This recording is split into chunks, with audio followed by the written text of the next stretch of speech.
new makeup of the city council.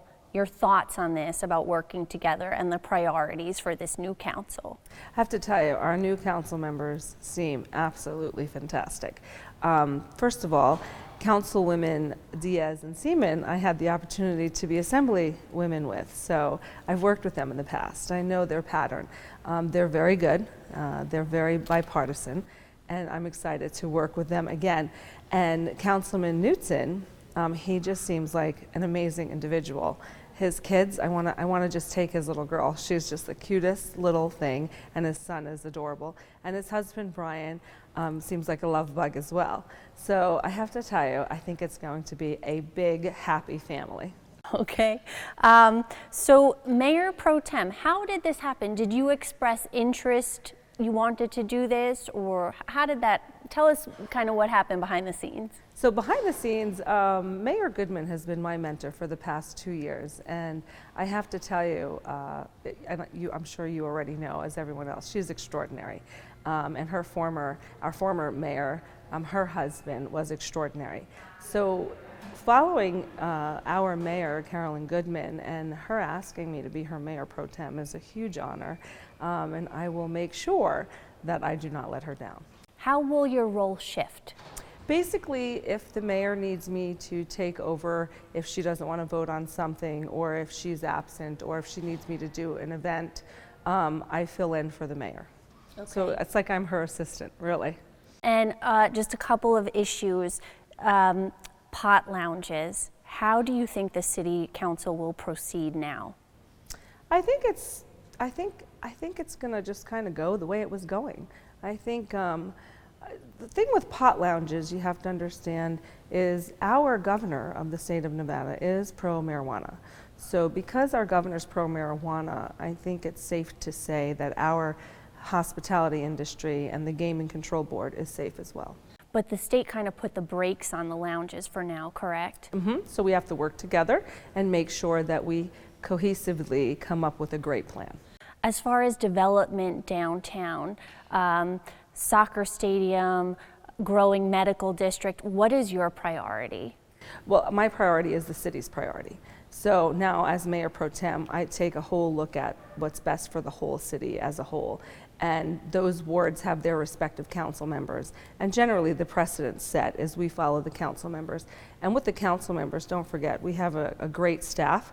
We have great advisors, great attorneys that help us along with what's great, what we need, and looking at, the 2050 plan. So we have a lot going on here. Homelessness downtown. Mm-hmm. Your thoughts, what is the solution? Well, we have been working diligently, and now we have 3 new council members that we need to catch up to speed. We've taken trips to San Antonio, Texas. We've looked at their Haven for Hope. It's a great model. We are mimicking that. We're putting a lot of funds and energy and a lot of community partners. So homelessness is one of the city's top priorities. You have a reputation as not holding back, speaking your mind. Will that continue as Mayor Pro Tem? Oh, absolutely. How so? If you ask me something, Vanessa, I'm going to tell you the truth. Okay. There was kind of a controversy about vaccinations and the advice you offered. Moving forward as Mayor Pro Tem, what is your message about vaccinations? So I don't think there was actually a controversy. I think it was made up. What I said was vaccines are available. I'm vaccinated. My children are vaccinated. My grandchildren are vaccinated. So I do not advocate not to vaccinate your children. What I advocate for you to do is get educated on which vaccines you're vaccinating them with, how old are they, just get educated on vaccines. So you are encouraging parents to get their children vaccinated? Yes. Okay. Anything else you want to add? Oh, one other thing, there were some past controversial statements about cancer and how to treat it. Mm-hmm. Anything you want to clarify about that? So in 2013, I absolutely would love to clarify.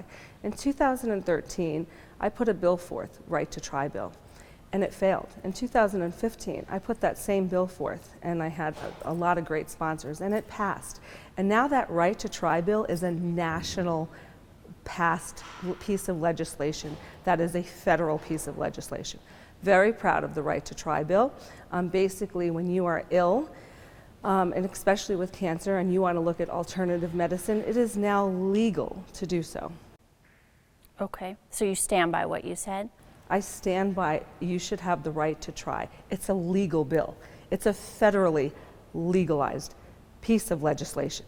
So I think, as the media would attack me prior, I think what they really need to do is go, Michele, great job on that piece of legislation, because it's passed federally. Okay, and I think it was just the specific advice you were offering about cancer. I don't. I found think it was a controversial. spin on words on journalists. Okay. Anything you want to clarify about your expenses and what the RJ reported? Absolutely not. I follow the law by the letter, and it's all been clarified. Anything we didn't cover that you want to talk about? Absolutely not, Vanessa. You've been just peachy.